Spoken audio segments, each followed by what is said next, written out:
dass du uns die Räume zur Verfügung stellst, trotz des Corona-Wahnsinns. I change a bit later to English. And our special guest from den USA, Professor William Toel. Also schön, dass ihr da seid. Also wir machen, das ist eine Bitte von William, dass wir das Gespräch in Englisch machen, aber er wechselt auch automatisch immer wieder ins Deutsche. Und wir haben, denke ich, mir genug Sachverstand auch da, dass wir uns gegenseitig eben auch mit Englisch-Deutsch, ist es verständlich, man muss nicht jedes Wort verstehen und da muss man auch ein bisschen mit den Ansprüchen runterkommen. Und manche halt meinen, sie müssen jedes Wort exakt verstehen. Es geht ja nicht um einen Vortrag, sondern um ein menschliches Gespräch und dass wir uns austauschen.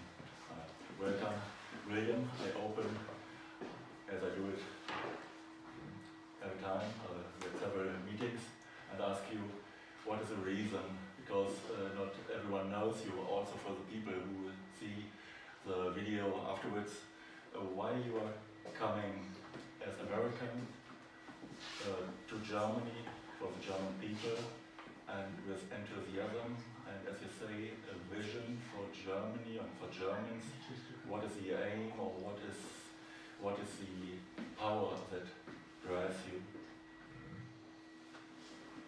Well, Bernd, thank you, and Doctor, thank you for having me in your offices. My aim is very simple, and that is that I have a deep love for German people, especially German families. I was born with that, but no one taught it to me, no one encouraged it. When I was born, it was already mature. Nothing had to be added to it. And so I have come to Germany, this is my 31st trip, and each time I have come because either you were in some danger, or you needed to know something, or there was something coming to you that you had the wrong perspective on. We were at the point, the reason Yes. when you and why you come to Germany and for the German people. Yes. So my love for German families is a priority. It is even prior to my birth. And as long as that love remains pure, and as long as it remains innocent, then I will have knowledge that the German families and German people need to have a right perspective. And now with a dramatic change coming, which I have been waiting for since I announced it to your leaders in 1988 in July. Now is the time for me to be here. I am speaking in past times as an academic.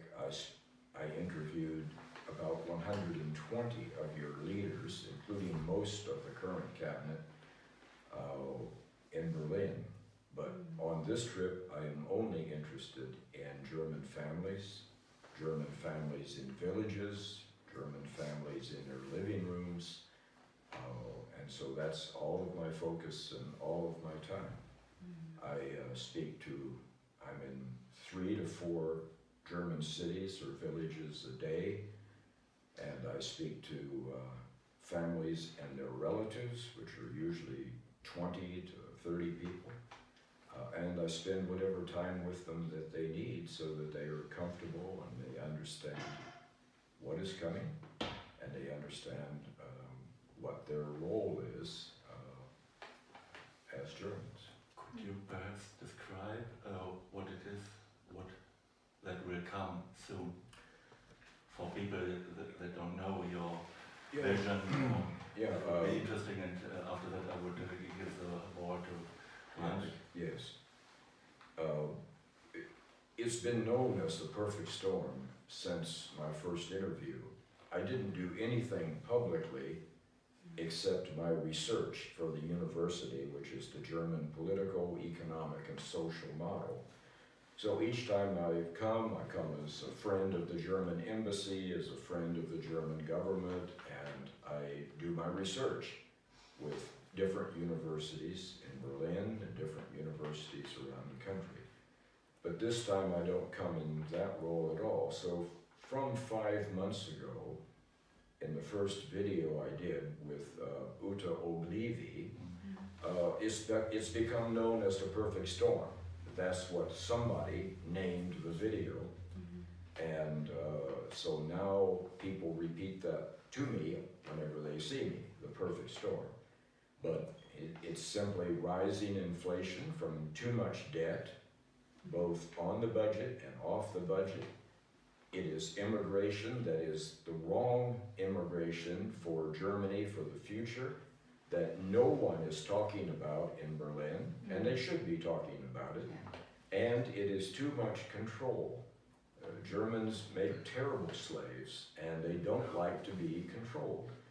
And so Angela Merkel lost her Fingerspitzengefühle about 11 months ago. It's always Merkel route. Yeah, about 11 months ago. And so now she's only feeling in the dark, trying to find the right solutions.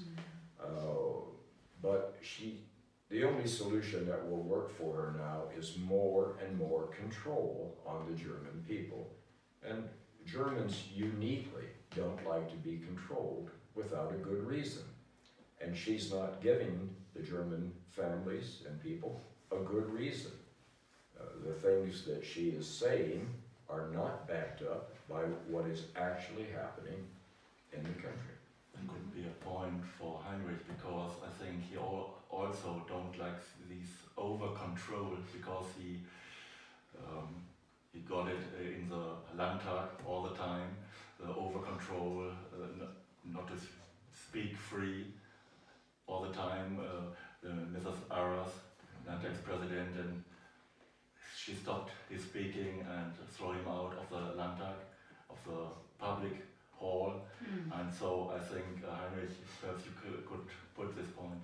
Well, I'm probably the parliamentarian rebel nowadays, because I received most of the sanctions in the Landtag, about 33 sanction calls against me. I was taken twice out of the parliament by police. I was even carried, the only parliamentarian of German language in 150 years to whom that has happened. But this is not the real problem, the real thing. I would like to know, what was your prognosis in 1988 towards the German leaders? What did you tell them? What did you expect for the future to happen? And why do you think that Germans do not give good slaves? Because to my reception, when I go out to the streets, this morning I drove here by train, by the German public transport, and I was the only one not wearing a face mask. All the others really obediently took up their mask, and on the streets even they wear their masks. And sometimes I get offended because not doing what the others do, and I have the feeling that most people believe the narrative of a very dangerous virus and the mutants coming along with it, and therefore they have to obey what Big Mother says, and they even endure not being able to go to work, losing their jobs, losing money, losing their livelihood and everything. And this is what makes me what drives me crazy. I can't understand how could people also endure what happens to their children when they are forced in the school classes to make tests that are no tests, and being discriminated, and having tests even which harms them through the nose, and all these things. And these are all things I would have never expected in Germany such things could happen.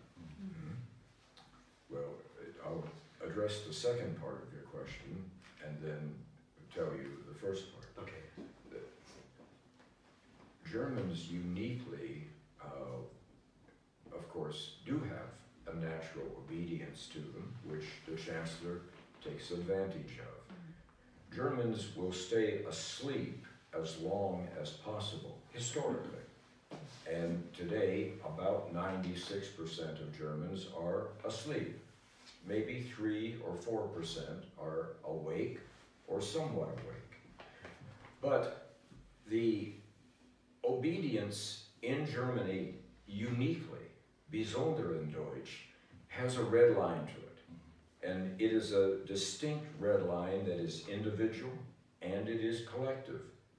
And when someone pushes Germans beyond that red line without explaining why, and the red line is too much control, and Angela Merkel is on the verge of going across that red line. When she crosses that red line, Germans uniquely wake up. And when Germans wake up, they really wake up. They will be asleep and obedient longer than any other Europeans. But when they awake, there is a alertness and awakeness to them. And that is part of what is to come. Now the first part of your question is simple to remember because I'm not saying one word different today than I said to Richard von Weizsäcker, than I said to Grafen Dernhoff, who was your best journalist at that time in 1988, and I said it to 7 other leaders, one from the mayor's office, one from a leader in the academic world, and I told them the exact same thing. It only took me 5 minutes to tell them. I said that the Berlin Wall will be coming down. Some of them, I gave them the date in July of 1988. I'm sorry I did. I wish I hadn't. Cost me nothing but trouble later. But I gave them the date of November 9th, 1989. You did? And they remembered that. Von Weizsäcker remembered it. Grafen Dernhoff remembered it and was angry about it because she said, she wrote it on her calendar and said it was impossible for you to give me that date back in July of '88. So she was troubled by it. She wasn't glad for it. There was no applause from anyone. But I said the Berlin Wall will be coming down. To some I said in about 18 months. To others I gave the date. Then I said that would of course create the reunification of the two Germanys. The capital had to return to Berlin, even though previous chancellors had said it must never return to Berlin. And then the Soviet Union would begin to collapse and then would collapse rather rapidly. But I told all 7 of them that these events, even though they're dramatic, they're not important. They are not the important event. They are a door that is swinging open for a period of time, maybe 3 decades away, in which Germany would be forced, kicking and screaming, but forced to stand up on its feet, take responsibility, get out into the world, and be Germans once again, using all of their gifts and all of their talents. So Grafen Dernhoff told my wife and I in 1993, she said, if you knew the date, that means you have the end correct, and we want nothing to do with your responsibility. We've tried that. It doesn't work. You need to leave us alone.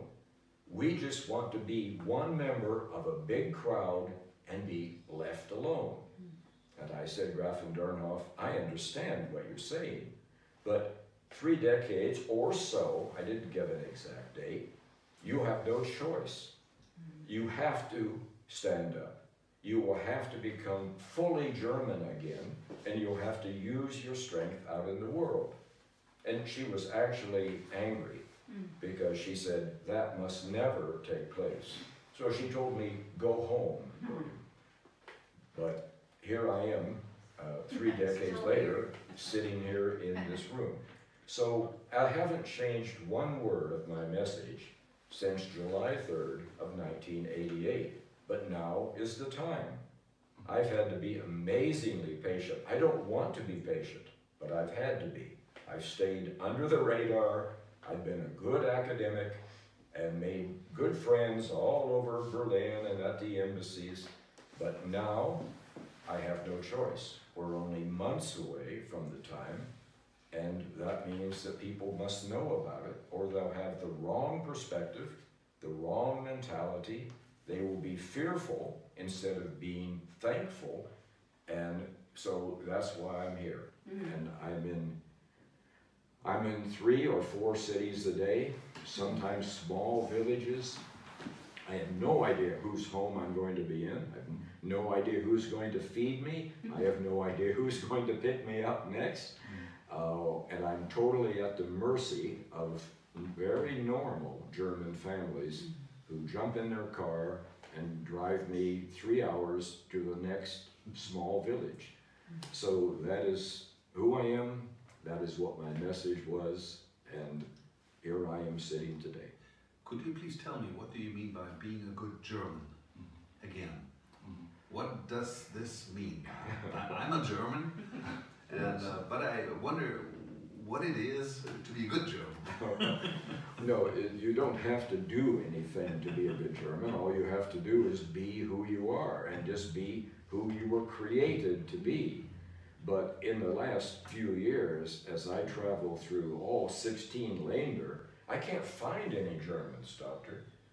Somehow we have managed to squeeze all the Germanness out of the people who live here, so they are confused. When they act German, they are uncomfortable. The greatest sin in Germany today, and I can say this honestly, the greatest sin is simply to like Germans. If you like Germans, everyone looks at you with suspicion. And if you actually love Germans the way I do, I think it's starting to become a crime. I wouldn't be surprised if someone arrests me for loving Germans. So no, and by the way, this has been a massive confusion in Germany, not simply for now, but for century after century. What is a German? Well, my definition, and it's not the government's definition, is simply, do you feel German and nothing else? Do you feel like a German and nothing else? Some people say, I'm a German, but I'm also an American, I'm also a French person. Well, okay, fine. Yeah. So then number 2 is simple. You speak the German language with respect, and you speak it because you feel it, and it's natural to you. And number 3 is you spend your time, your money, and your energy towards the future of Germany. You're happy to pay your taxes, you're happy to do things and to work on things for German children who aren't yet born. And number 4, when you're sitting in a mixed group of people, whether it's in Kyoto or Brussels, you're happy to say, yes, I'm proud to be a German. I was lucky to be a German. Look at my passport, I'm a German. So to me, that's it. And when you add number 5 to that mix, you got big trouble, as far as I'm concerned. Okay?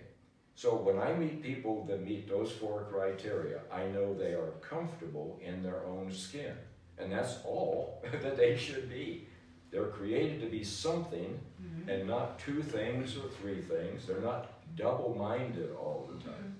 So if Germans will relax and let the pendulum rest in the middle, then they will be much happier than they are today. In balance. What do you think of a German concept, which I'm following, that is not just limited to the former German Democratic Republic and the Federal Republic of Germany, but also to other tribes of German tongue, like Austria or Tyrol or something like that? Because for centuries, the German capital was in Vienna. And today I have good contacts to Martin Ritter, who's leading the demonstrations in Vienna. And we want to make this, this bridge between those 2 countries of German tongue.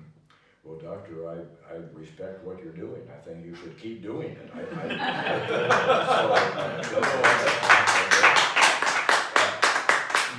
But that's not my message. Because I'm in my 76th year of life. Number 75 is finished, it's all gone. So I'm in my 76th year of life. I have X amount of energy every day, and my wife gets over 100 emails every day with 4, 5, 6 meetings tomorrow in different places. So I cannot help you with your mission because I have only enough energy for my mission. So could you explain even to yourself where the knowledge you have comes from? Comes it from the inner world, or is it a vision that you know when that the wall was falling, will fall, and what will come now? Yes. From which part of mind you get it? Hotline to heaven. Yeah, well, whatever. But Bernd, remember, this is my 31st trip, and if people would talk, when I meet with people, my meetings are between me and them.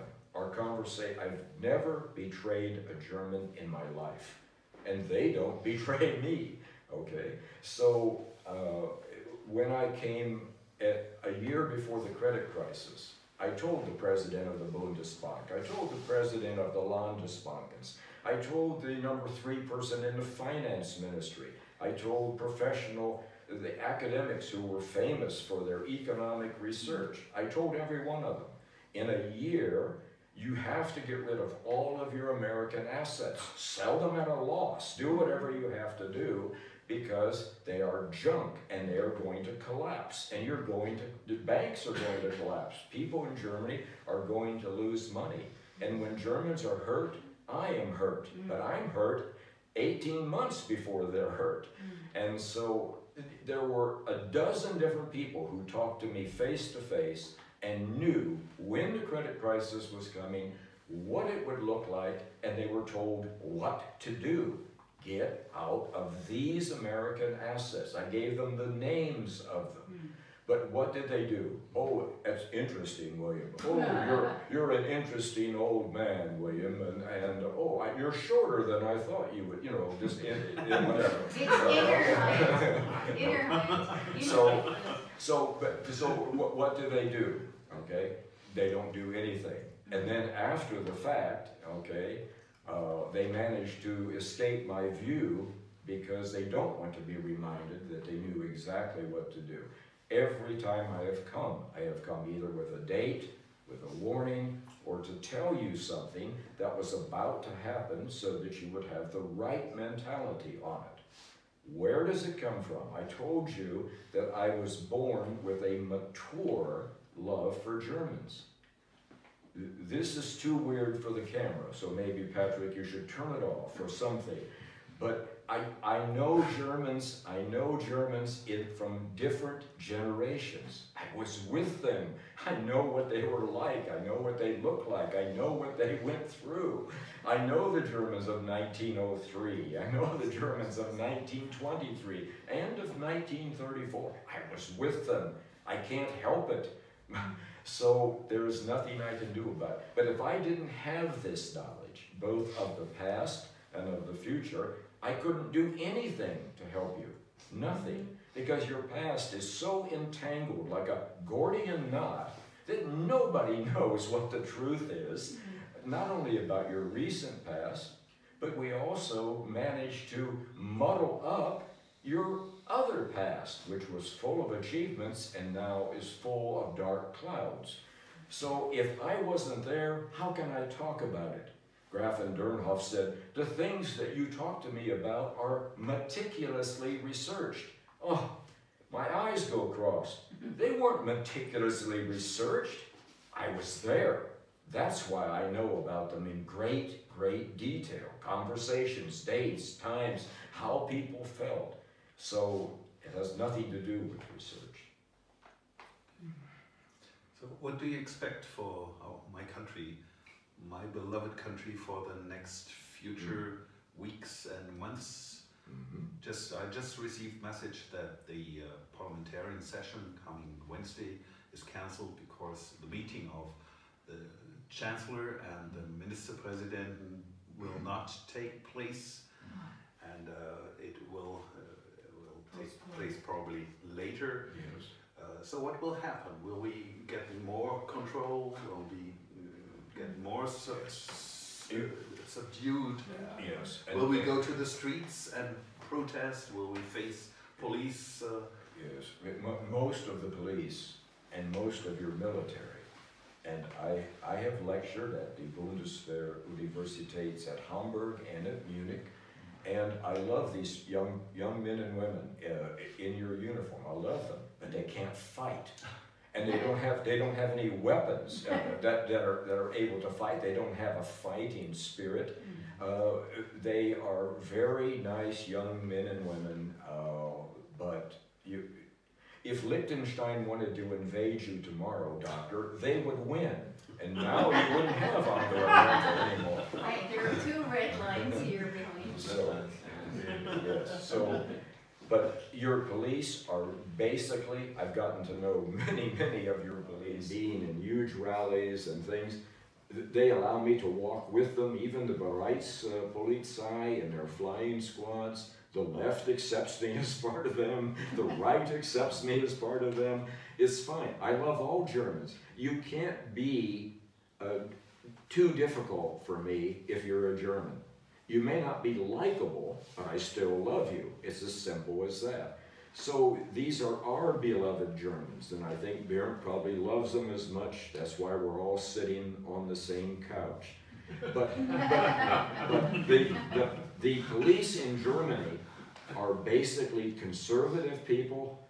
They are basically family-oriented people, and most of them actually lean towards Germans who are seeking freedom, as versus leaning towards people who want to spray women and children with cold water cannon. They don't even like that. So most German police, if the street demonstrations are peaceful, and I will not tolerate violence anywhere. If I see violence, I'm your enemy, and you don't want me as your enemy. I do not come to Germany with words. I come to Germany with power. Amen. So, and everyone I meet with knows it.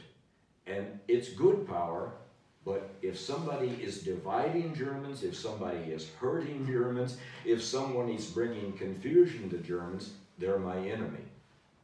Okay? How would you describe the process of the big change from this control at the moment, and it will become even more? And yes. How will the process will come? The only reason it will become more is not because it is reality that forces it to become more. It's because Angela Merkel, according to the staff closest to her, is a control freak. She cannot help herself. Okay? Now the word control freak for me does not have negative, because every family I talk to, they have to promise me that there'll be no more negative talk, no more criticism, no more fault finding with any German. And whether you believe it or not, Angela Merkel is a German. So I don't even allow negative talk around me about her.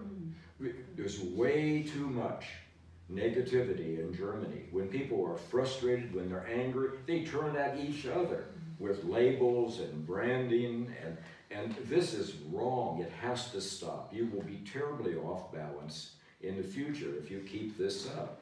So I don't allow it. But Merkel is a control freak in a neutral way, and she can't help herself. So now her Fingerspitzengefühle is schon weg, it's already gone. So now she's feeling like this, trying to sense what she needs to do next. Her natural tendency will be to tighten down. She's already this close to the red line, and so she helps the perfect storm to come, which is the third wave. Too much control on a people who collectively don't like to be controlled unless they understand it. When Germans are Germans, they're the best thinkers in the world. They always ask questions.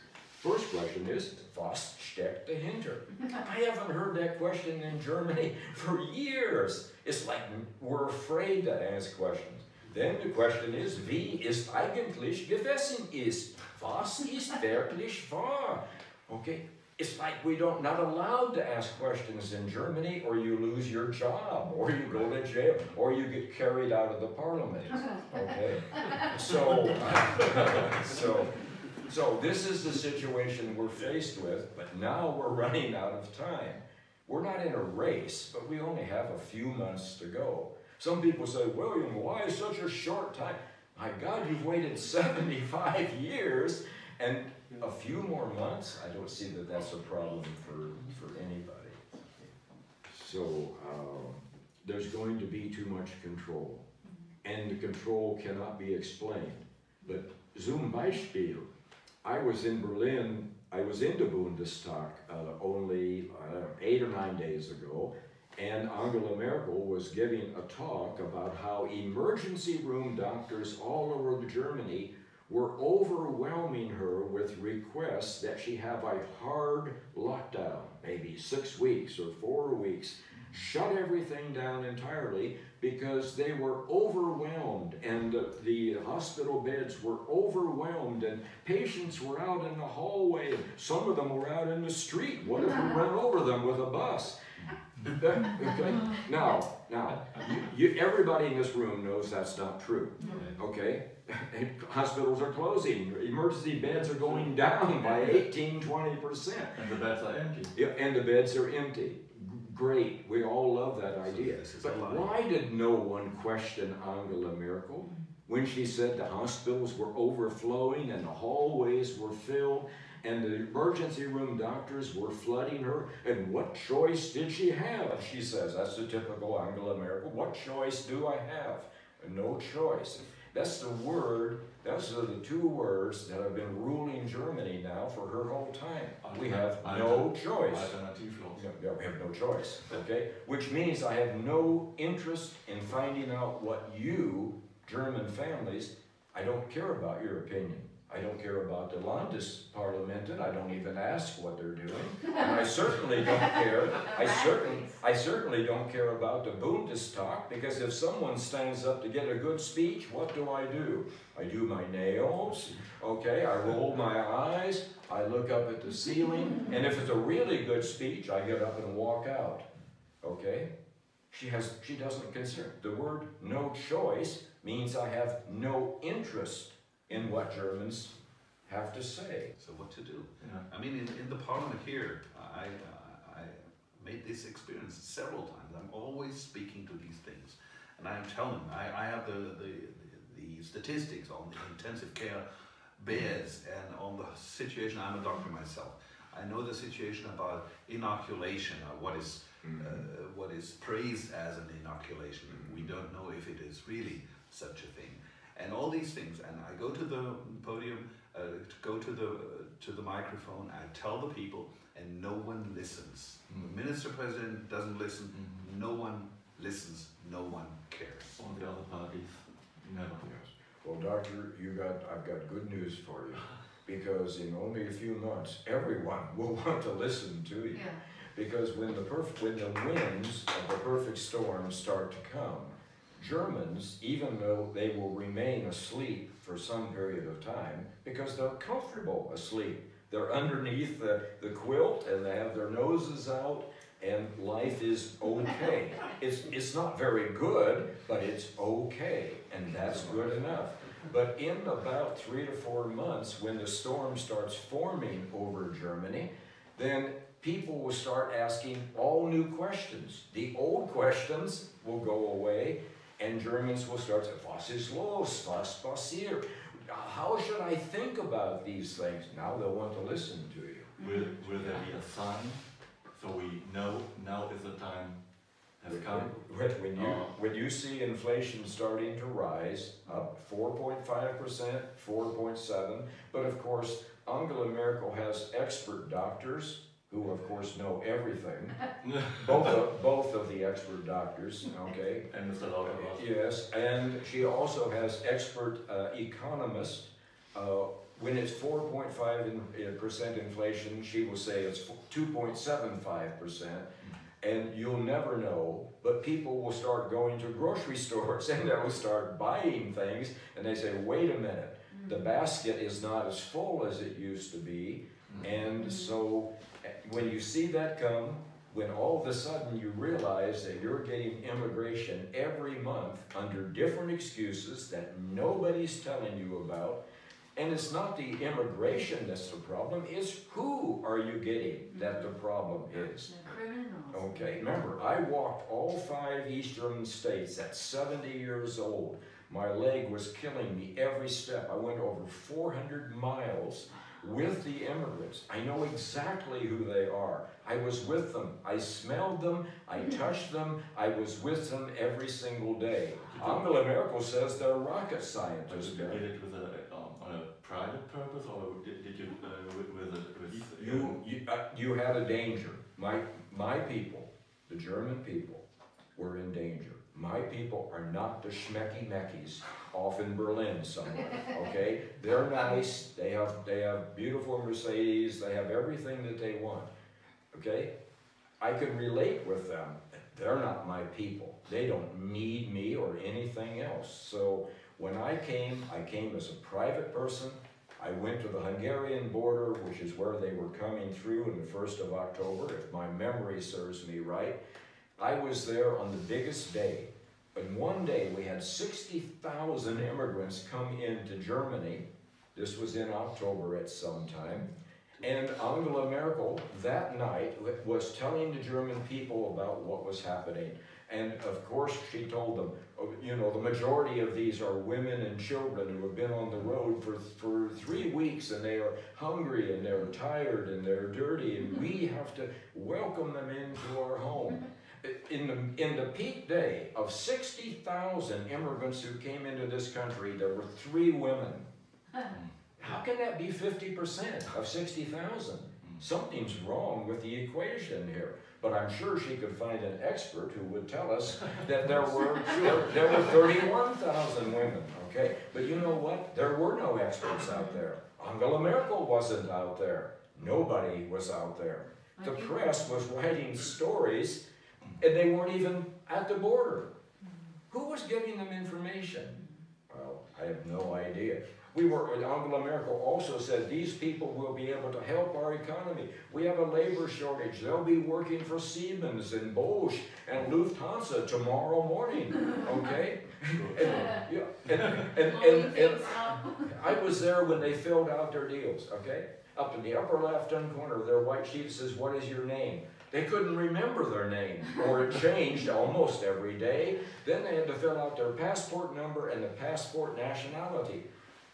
Only 5% of them had a passport or a passport number. They had thrown them away long before they got to the border. But then the most important one was, how many years of education do you have? And right next to it was, what is your profession? They wrote down, they had 3 choices for how many years? 15, 16, or 17. Okay? 15, 16, or 17. Then over here at deals, we have rocket scientists, we have engineer, we have electrical engineer, nuclear engineer, lawyers, doctors, everything, oncologists, everything you can imagine. But you see, I had someone with me, walking with me, a German college student, and she knew these people because her mother was Syrian and her native language was Syrian Arabic. And so she was with me. And she said, "William, not 5% of these boys," and they were 18 to 20, she called them boys. I didn't call them boys. She said, "Not 5% of these boys would have an 8th grade education in Germany." And there's a Madras education. I'm not saying anything against Madras education, okay? That's how many people are taught. Nothing wrong with it, but it doesn't produce rocket scientists or oncologists or anything else. It's a big lie. It was a huge lie. And the amount of education, I asked her to talk to different groups. After they came in, they were putting groups of 20 in a circle. There was usually two German policemen there. Of course, the moment the policemen turned around to talk to each other, the circles disappeared. Nobody knew where they went. Matter of fact, at one time, over 800,000 of the 1,000,001 immigrants that entered during that time, over 800,000, according to the German police, were lost. We had no idea where they were. We had no idea who they were. We couldn't find them anywhere, okay?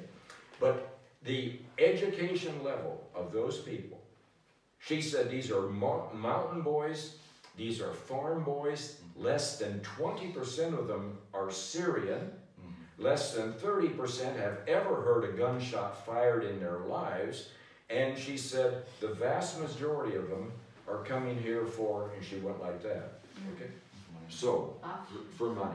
Now, we can't fault them, doctor, because Germany never says no to anybody, and they were certain that this would be exactly what they hoped for, and it was. So can Germany be rescued? Because what you just told us are the problems I have been dealing with since I'm in politics. The migration problem when I was in the council of the city of Stuttgart, and the problem of Corona now, the problem of climate change in the Parliament of Baden-Württemberg.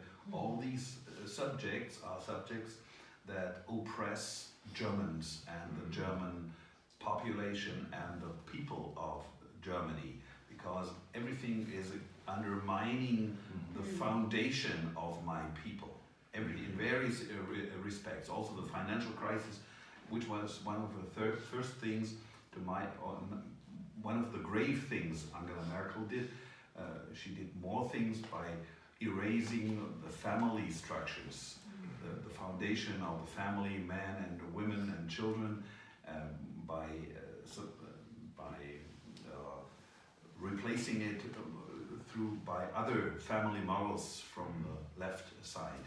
So, to my feeling, there has happened so many things that has erased the foundation of my country, and in the meantime, I become quite pessimistic about the future. Is there anything we can do to rescue the people?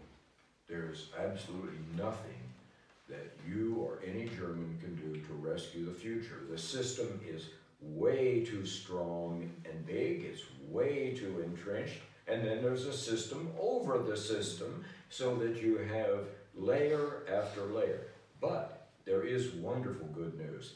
The perfect storm is not of human origin, which means that I don't care how deep the power structure is, it's helpless against a perfect storm, and it's helpless against the core, the Quelle, the Grundstein of the perfect storm, which is love. The government has no answer for love. It doesn't even know what love is, doesn't know what it looks like. So how can the government fight against Germans who all of a sudden have found love in their hearts, in the Deutsche Seele, in the Deutsche Geister, within themselves and with each other? How do you fight against it? The government can't fight against it. Money can't fight against it. And there's two things that are holding up the perfect storm. Justice, to erase a great injustice that was done to you 75 years ago, and love, which was squashed in you when we closed up the German heart, covered up the Deutsche Seele, and said, this doesn't exist anymore. You're now Zweite Klasse Amerikanisch, you're now Zweite Klasse Europäisch. Your new heroes are Bogart and Monroe and James Dean. So, yeah, and now we will give you endless Hollywood movies to watch in which we are always the heroes and Germans are always the villains. So enjoy the new life here in Germany. So, Doctor, I'm telling you, your work has not been futile. You simply, nothing can happen before it's time. The same words that you have been speaking, when you are speaking them 3 or 4 months from now, will seem brilliant. It's exactly the right answer. What's about the deep state or the Swan? Has it power? Bernd, they have a great deal of power, but compared to the power behind the perfect storm, they're like a little tiny chihuahua.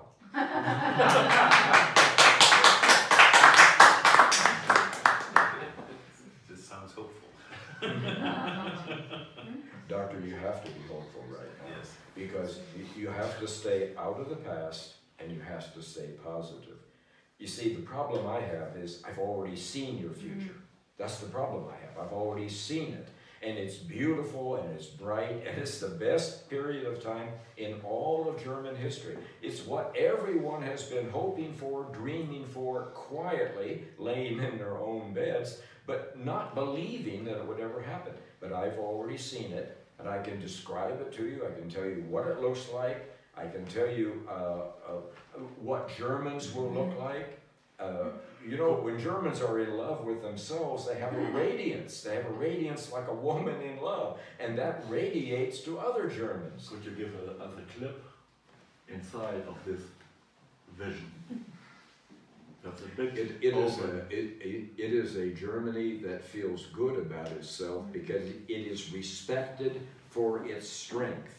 In Europe, which is a massive dysfunctional house, and outside of Europe, to at least 2.5 billion, or your milliarden, human beings who are desperate for someone to help them.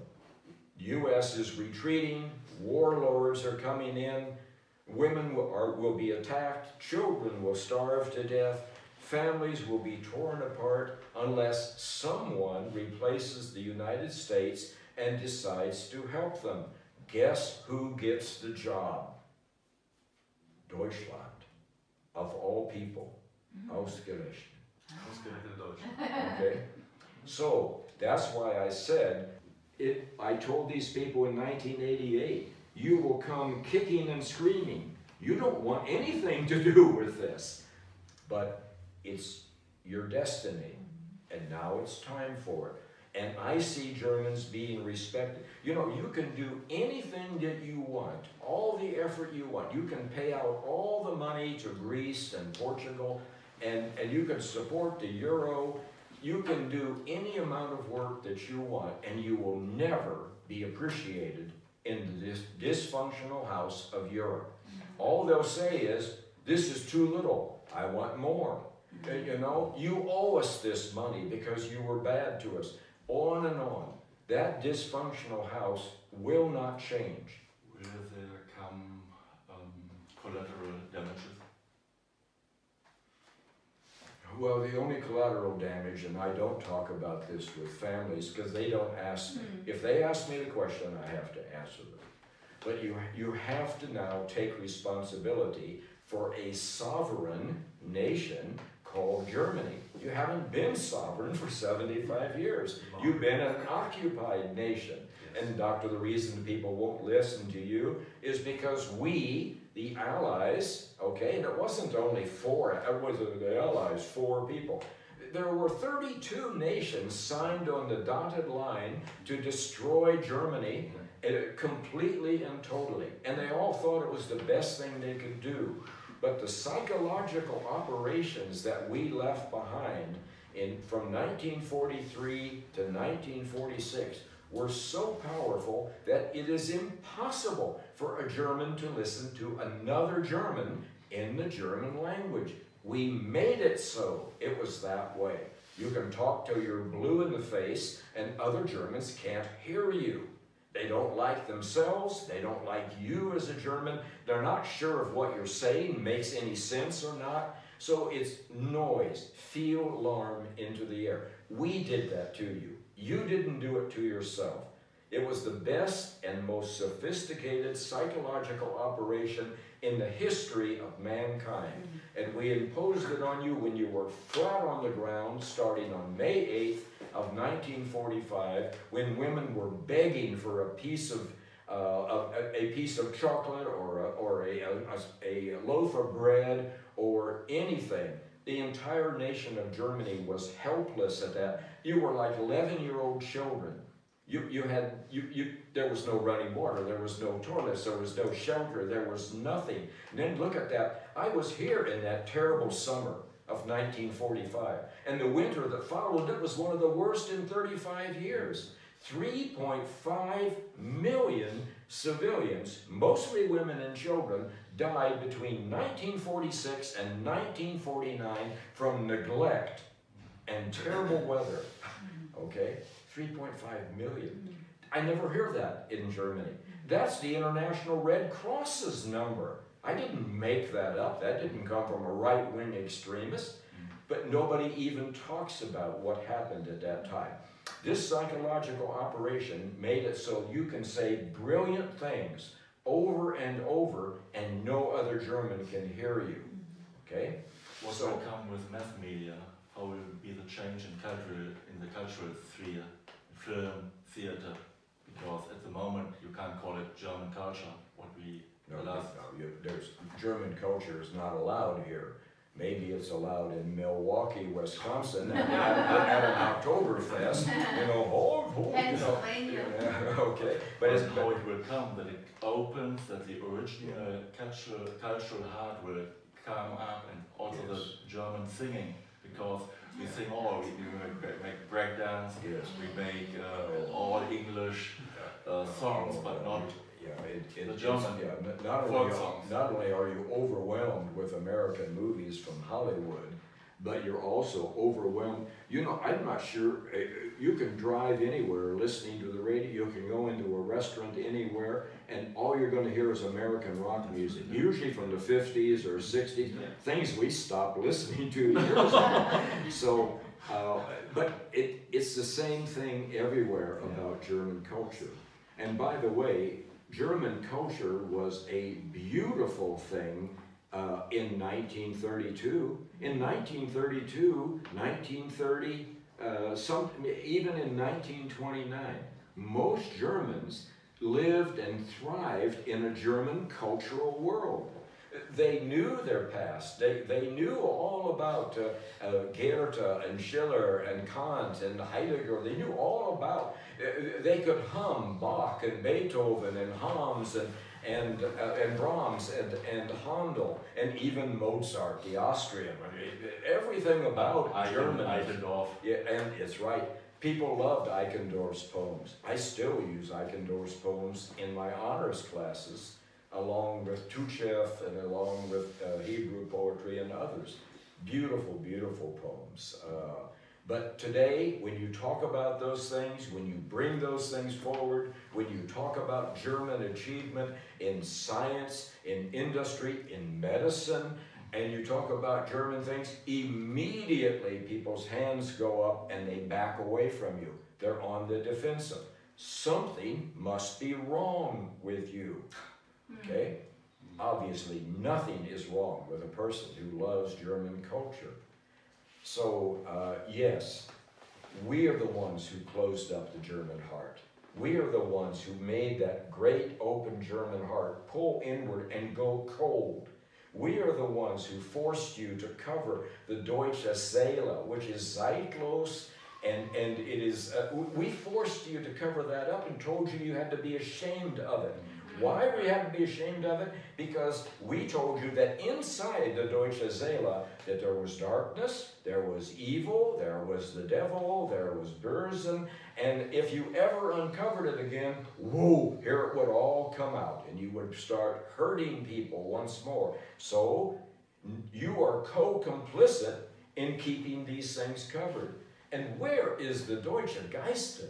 The best thinking people in the world. It's almost like that they are brainless today. They don't ask questions, they don't reflect, they don't ponder, they don't think through things. They accept anything that's told to them as if they're robots. That is the opposite of Germanness. That's the situation you're living in today. But we created that atmosphere. You didn't create it. You simply don't know how we win it. So it's still magic to you. And since being asleep is comfortable, I don't think you really care at this point in time to know much about the truth. So taking your horizon of 3, 4, 5 months until the storm will come, what to do? For me, the question is always, should I go to the streets as I did before, the 17th of April, participating at a demonstration in Stuttgart, although the Lord Mayor said he will put police on it? Shall I go to Berlin next Monday to the demonstration at the Brandenburg Gate? should I still speak in Parliament? Should I be active, or should I relax, lay down, or hide in my home in my castle? Yes. Well, you know, wouldn't it be nice if I could play golf at the country club and hide in my basement and say, does anybody in this room know how hard it is to love Germans? Can you imagine how hard it is to love modern Germans? It's almost impossible. So, Why? oh, because they don't love themselves, Bernd, and they don't love each other, Bernd, and they don't love their own society, Bernd, and because they are confused, Bernd, and I could go on and on, but Patrick will run out of film long before I get finished. So yes, the answer to your question is yes, go to the demos. Yes, stand up in Parliament. If they carry you out, they won't harm you, I promise you. They'll just carry you out and gently. Need more pretzels. Yeah. So, yes, go to your demos, start coming together.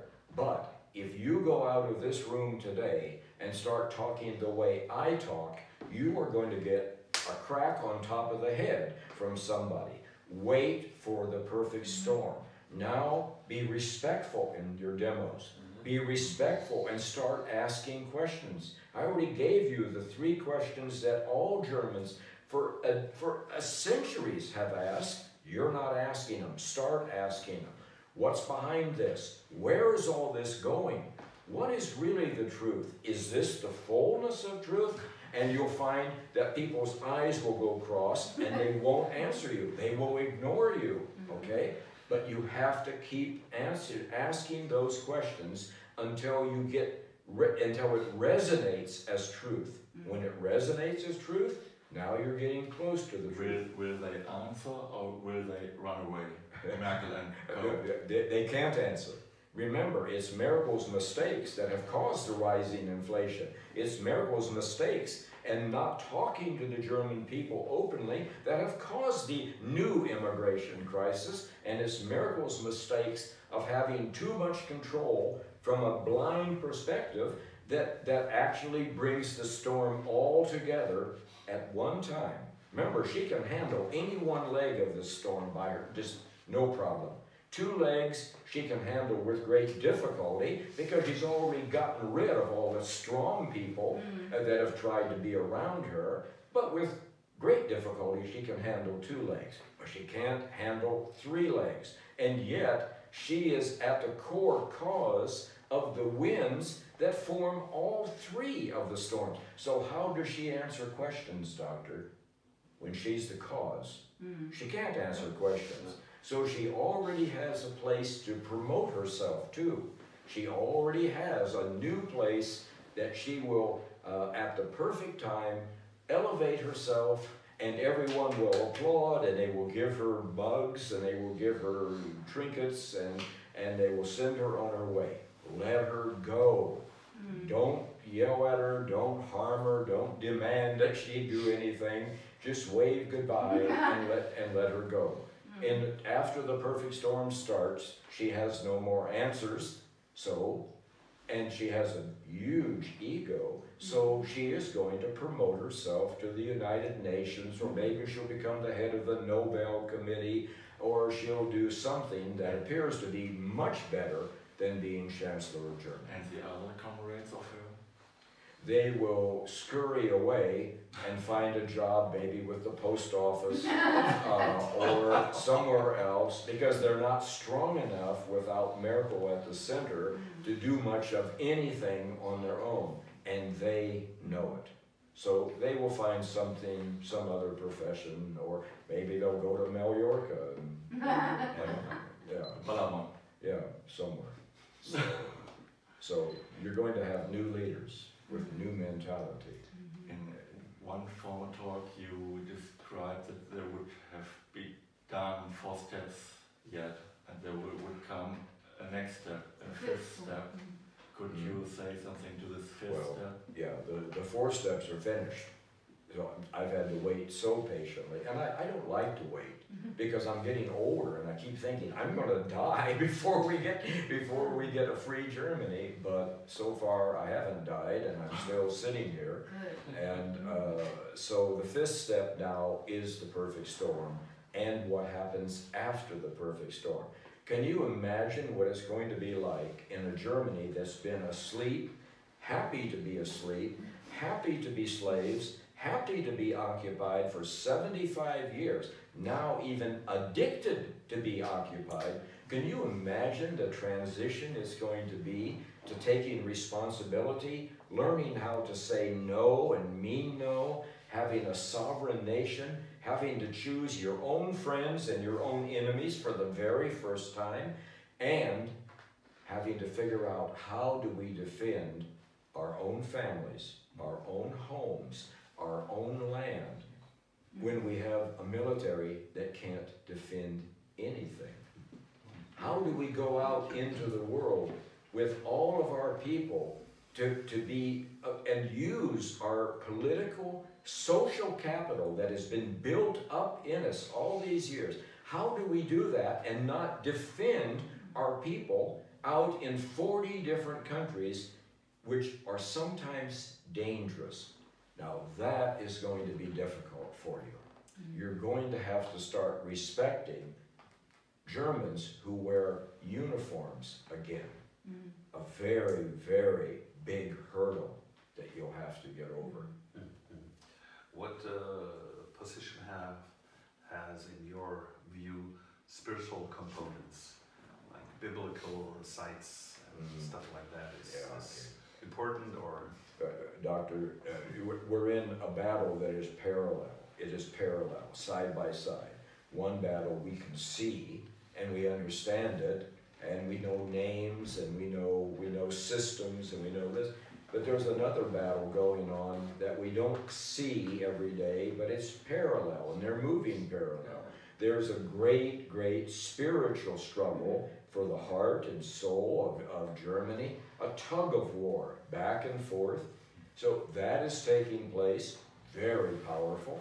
And at the same time, Germany is also right in the crosshairs. Everyone wants you. You don't know how good you are, but others know how good you are. And Morgenthau and his next door neighbor, Franklin Roosevelt, they were neighbors. In their discussions, they said, whoever can control, after the war, whoever can control German industry, German systems, and German labor will now be the new superpower in the world.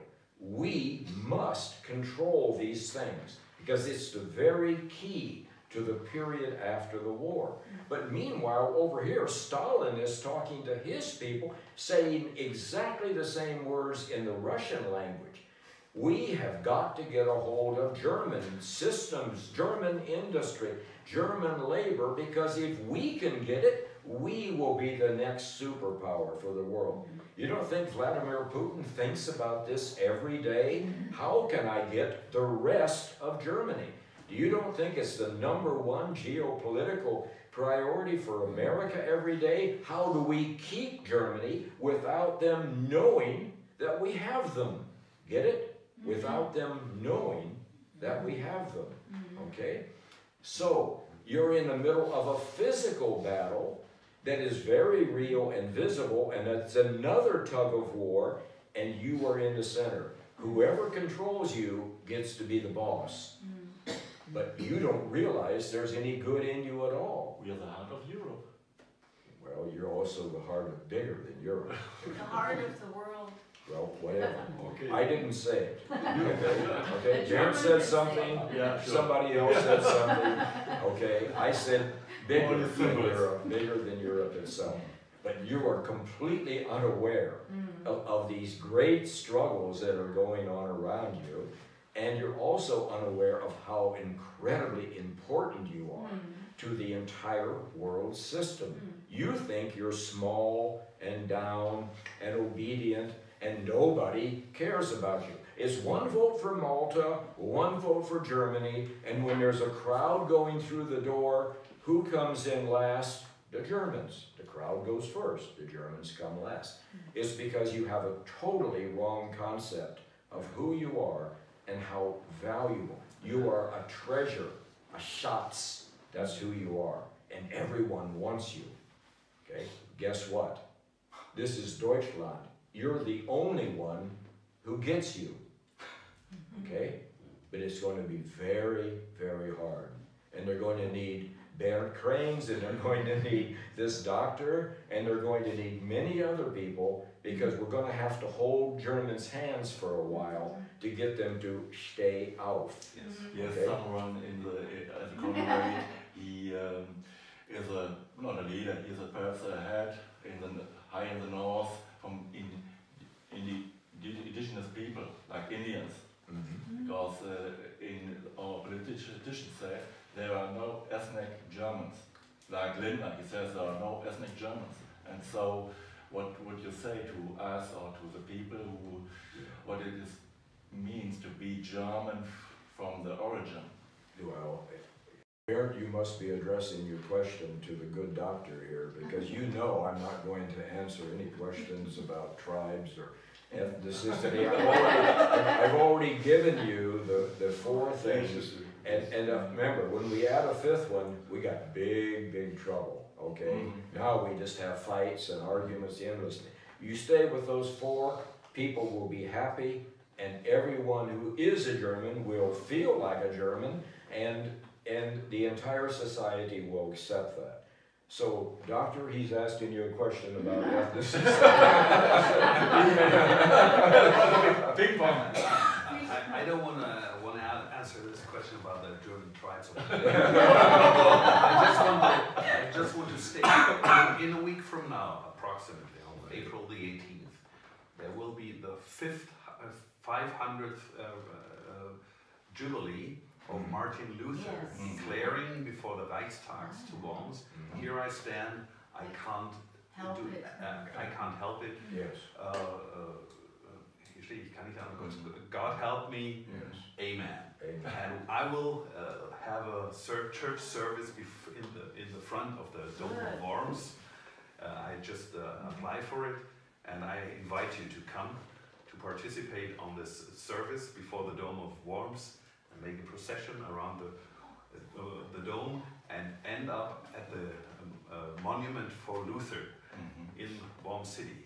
Yes. Because to me it's a marvelous declaration of a person who has courage to stand what he thinks is truth. Yes. Now, one, I admire what you're doing. It resonates to me as the right thing to do. But if there's one German family who wants me at the same time, I can't come and walk with you, because that's symbolic. Of course. Okay, and if they are in their little living room and they have, you know, Opa and their cousins and other people there, then I have to be sitting with them, and they have to be feeling me and testing me, and, you know, are you real? And that I have to be there. So I can't do any symbolism. I've been asked to talk at 2 demos. I've been asked to pray for another demo. I can't do it. I can't do it. So if the tiniest village in Germany says, will you please come? My wife says, yes, he'll be there. So, you know, and make sure you have a breakfast roll for him or whatever. So little German families win and everything else loses. So there's only one of me. Okay? That's marvelous. So I want you to do that. That's a brilliant idea, by the way, because tying Martin Luther back in is absolutely brilliant. So keep up your good work. It is about to be greatly rewarded. And by the way, the reward has to come to you people. I am not fortunate enough to be a German, and you know it, okay?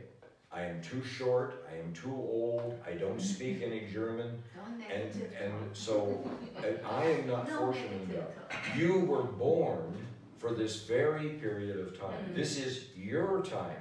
This is your future. It is not mine. The moment I see you have self-confidence, The moment I see you starting to stand up on your feet, starting to love each other and take care of each other, you will find that I will disappear into the mist, the navel that I came out of. You simply won't see me anymore. You'll say, where is he? And the answer will be, we don't know. In heaven. I don't know. But my wife knows this, my mother knew this, she's not with us any longer, and so you will see me, and then you won't see me. You will make a video speech when we have got there, or you will make a party with us? No, or something like that. my only party is going to be to see you free and independent and confident. And then that is my incredible reward, and then I will be gone, I promise you. And you won't know where I am. I'm gone.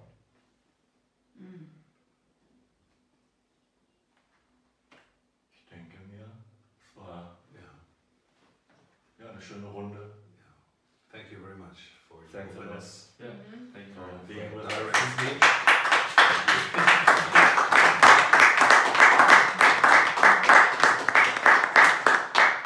It gives hope in very oppressive times. Well, thank you. It's an honor to meet you and to come here. So I got to meet four brand new Germans today. So, and in about a half an hour, an unknown car, hopefully not from the BND, will sweep by me, and I will jump in, and then I'm off to another city. Should we ask if there are some questions? Or Yes, of course. I I have 15 minutes, and I'm willing to ask any question you want. So my first question would be, is the storm coming from behind, from the central banking system, because there's a change? Thank you so much. Thank you. Is this change responsible for the inflation of the euro lately? Is what we can Well, expect? there are 5 or 6 economic factors that will go into the inflation. And of course, the Bank for International Settlements in Basel and the U.S. Central Bank, all of them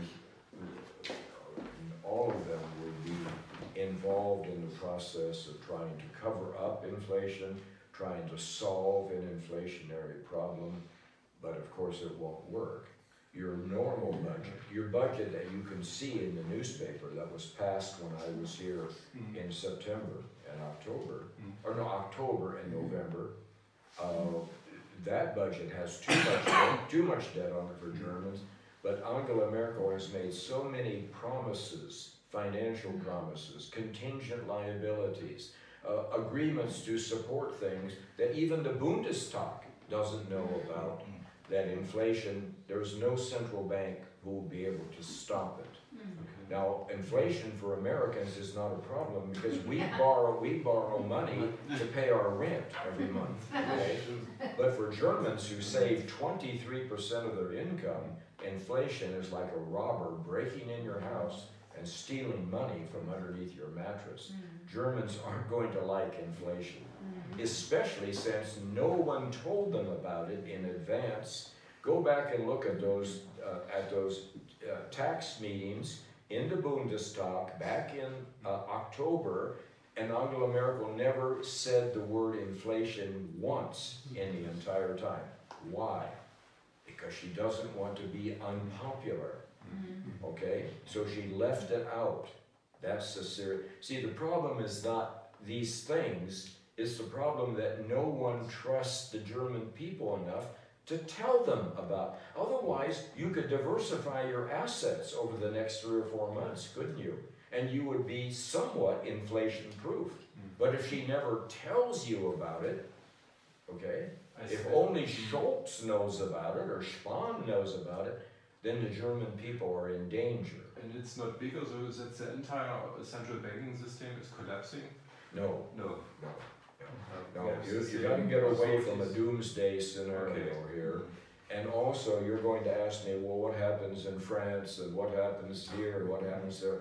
Look, I know those nations exist. I really don't care about them, okay? I just don't care about them. I don't think about them. Yeah. You know, they have nice wine and they're wonderful things.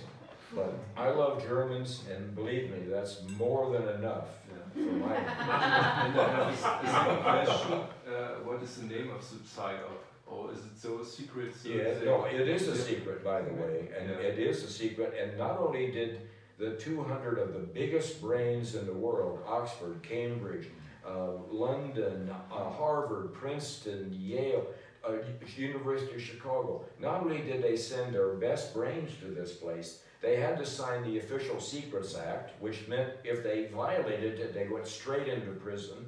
But they also had to sign a second set of documents claiming that they had never been to Bletchley Park, which is northwest of London. It's a country estate, and it was the most secret place in the entire war.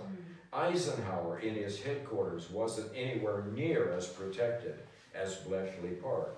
These people ate together, they slept together, they sat in groups of 12 or 15 in shifting groups around different tables.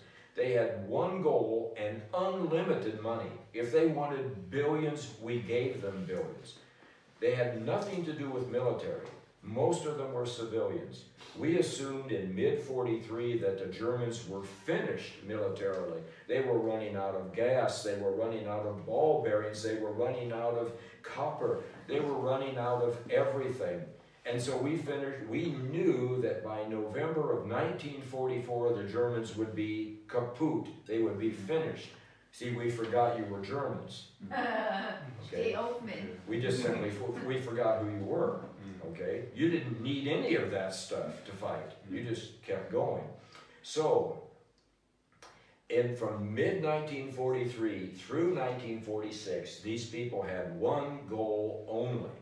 And that was to destroy the German psyche, to destroy the German mind, to destroy the German soul, not just for 20 years or for 40 years, but forever, so that Germans would never again have the capacity to cause trouble for the world. And everyone agreed this was a wonderful plan. And you can't possibly know what I'm talking about when I tell you that the world hated Germans in 1943 and in 1944. Okay? Eisenhower wrote to Mamie, his wife, a handwritten letter. He says, I hope we can kill all the German bastards. What kind of a letter is that to your wife? Okay? Roosevelt's mother hated Germans worse than she hated mice. She wanted them all killed. Duff Cooper is standing up as the shadow prime minister in the parliament saying, I want every woman and child in Germany dead. Then I'll be happy. You can't, see, you weren't there. You don't know what it felt like at that period of time. So what was happening at Bletchley Park was a time for rejoicing. It was the best thing that happened in the entire world. Everyone agreed that something horrible needed to happen to Germans, so they would always be prostrate. They would always be confused. They would hate themselves as Germans. When they started feeling good about anything, this system would kick in and they would feel bad again. Well, it's all over Germany today. You can see it everywhere. And I can test it for you in one sentence, and you'll see it in anyone we're in front of. Especially those who say, oh, I'm not bothered by the war. I have nothing to do with the war. I can use one sentence and watch them melt like butter in the hot sun. But I don't want to do that because I love Germans. I don't want to make fun of them. I don't want to show them how they feel. Okay? So Bletchley Park was the very best psyop. In fact, nothing's been done since that equals that, because they had unlimited money, and at one time they had 200 of the best, I'm talking about Einstein level brains, almost, in one place. And they had a joy. It was fun for them. If we, at one time they actually had planned a deal where German vegetables would have a poison built into them so that when you ate a vegetable, a year later you would die. And they were proud of this, and they were going to implant this all over Germany as a seed. Some of their things were so stupid that they didn't work, but the PSYOP did work because you were children. You did not have the ability to think. All you were thinking about is the summer is brutally hot and there's no food and there's no drinking water and there's disease and bodies are still decomposing under the rubble. That's what you were thinking about in the summer of 1945. And then the winter was so terrible. Hundreds of thousands of Germans starved to death or froze to death. That winter was the worst winter in 30-some years. Okay? And there was nothing. And how can we reverse it? Exception for love for Germans, okay. And what else can we do to know the 2,000 words are stolen? Maybe. You got to get your language back. Get your language back. Language getting back. The old dictionaries. Get your language back. I drove for 4 hours. I didn't drive. I couldn't drive in Germany. I'd be terrible. But as I was driving, there was a whole lot of big trucks on the road yesterday. I don't know where, more than I would ever seen. But 1/3 of those trucks had English lettering on the side or on the back. I was just in Berlin for 6 days. And 25% of all the signage in your capital city is in English or a foreign language of some kind. Okay? You've got to get your language back.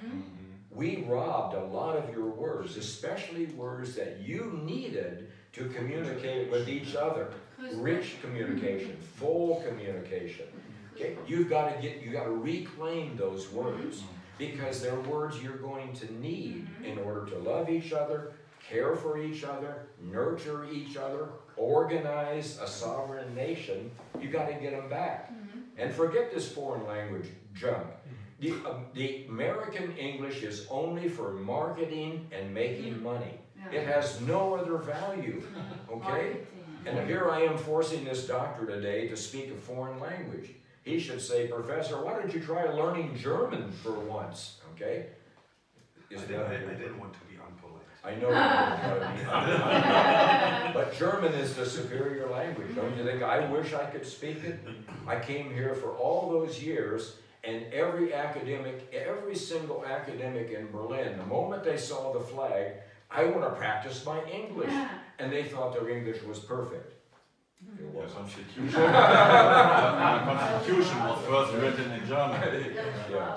Okay, so I've got you, sir. Is there anybody else before I have to take off? Because I wasn't late here, was I? No.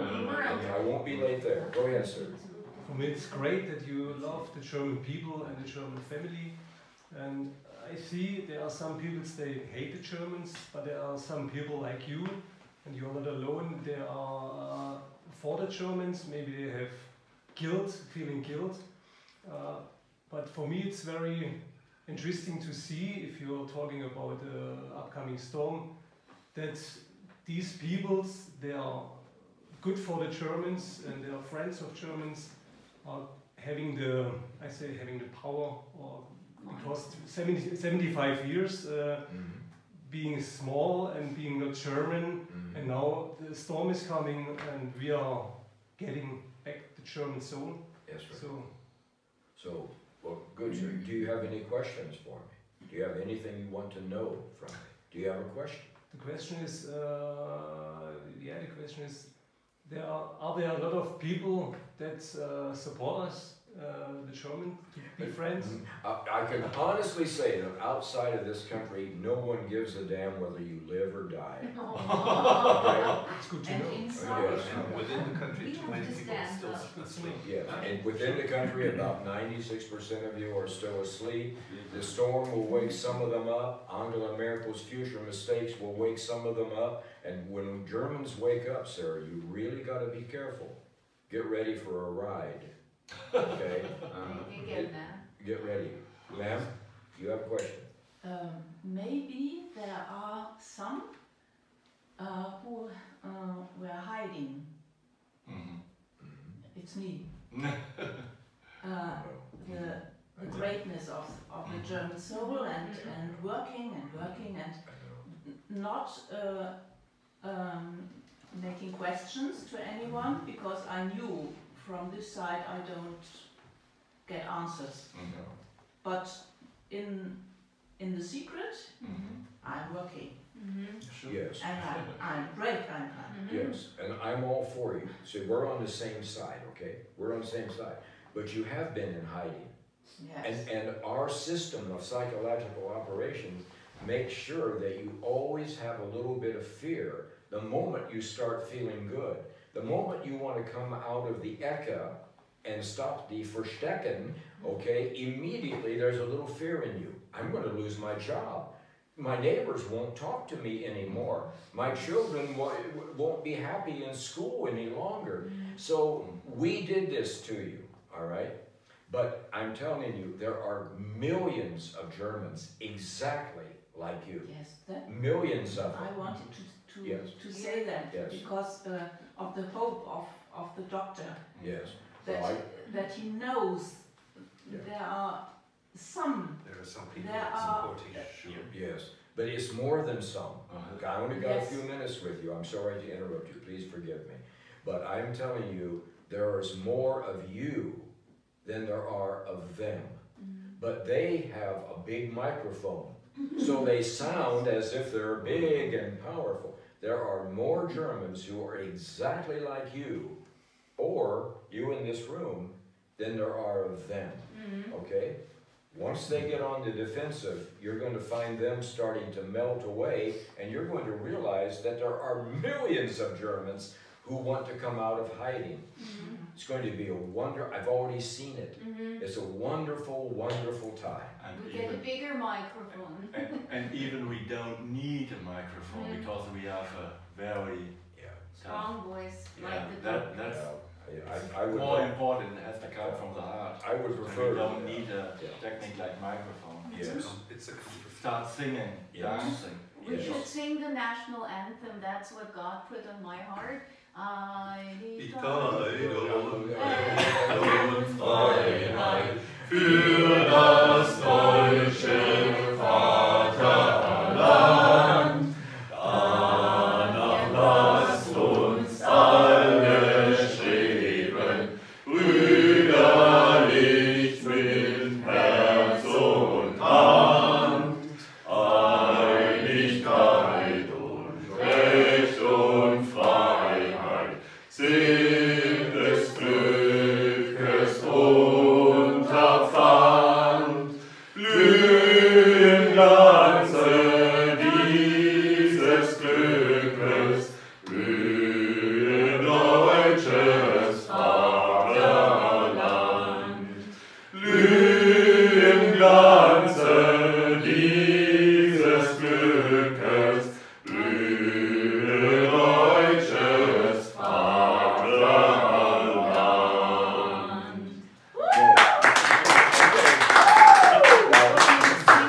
Every one of you in this room knows that I could not stand with you, but I have sang that anthem many times before with greater passion than you just did. Okay? But I have a job to do. And I have to do a job, I have to walk a fine line every day. I'm walking through minefields. They have put mines everywhere for me. All I have to do is trip one mine and they're going to blow me up. Yes. And I will be on a plane home tomorrow. And that does Okay. not benefit you. No, Yeah. yes, Okay. we bless You need to leave me here a little while longer. Okay. So, and I have sang that anthem. And I have sang it with massive power. And we'll sing it again. Yes. And All of course- Germany will Yes. sing. It's a strong power. And we'll sing it also in Yeah. the three Okay. strokes. Yeah. Okay, good. Die drei Strophen. Yeah, Because it's not okay. forbidden, it is one of the nice.